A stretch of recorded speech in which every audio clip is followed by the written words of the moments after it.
Hi, my friends. Today is Tuesday, the 29th of April, 2025. It's been a while since I made a video, so I hope you all haven't missed me too much. I have been doing stuff. I was in Utah a little while ago, getting trained on aerospace auditor transition training, basically being an AS 9100 lead auditor.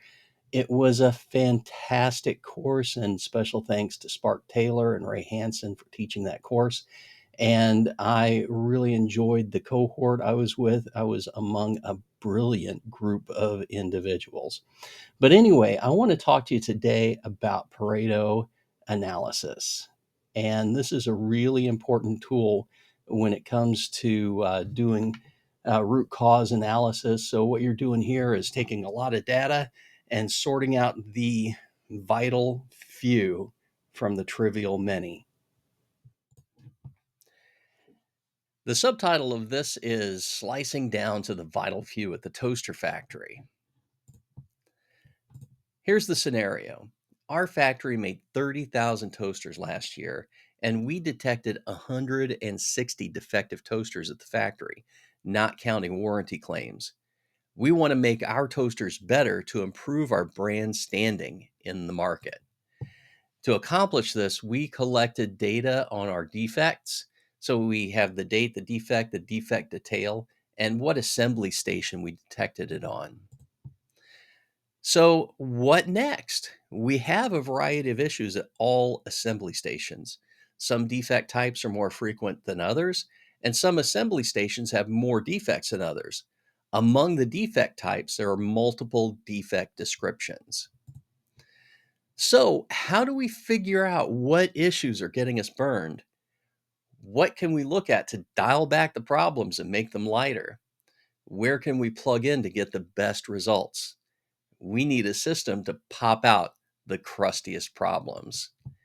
And this is where Pareto analysis comes into play.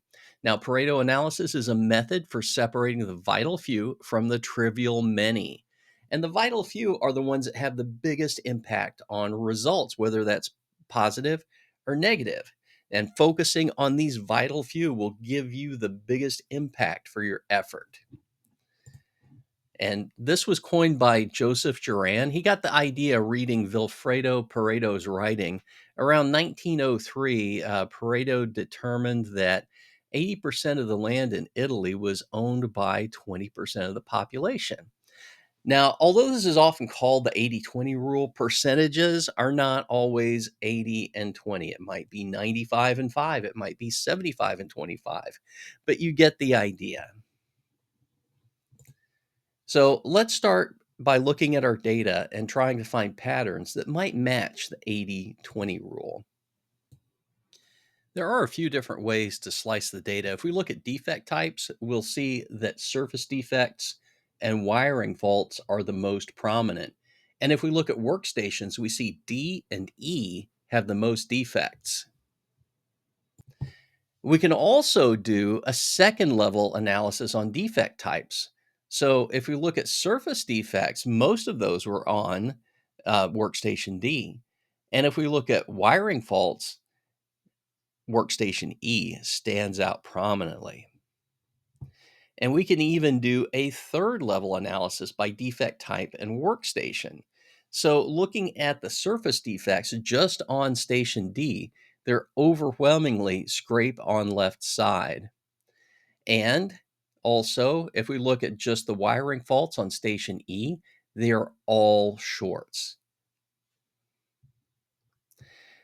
A stack chart can tell the story in more detail. If you look at this chart, we'll see that all stations except D have wiring fault as the most common defect. And station D is the only one that has such a large number of surface defects.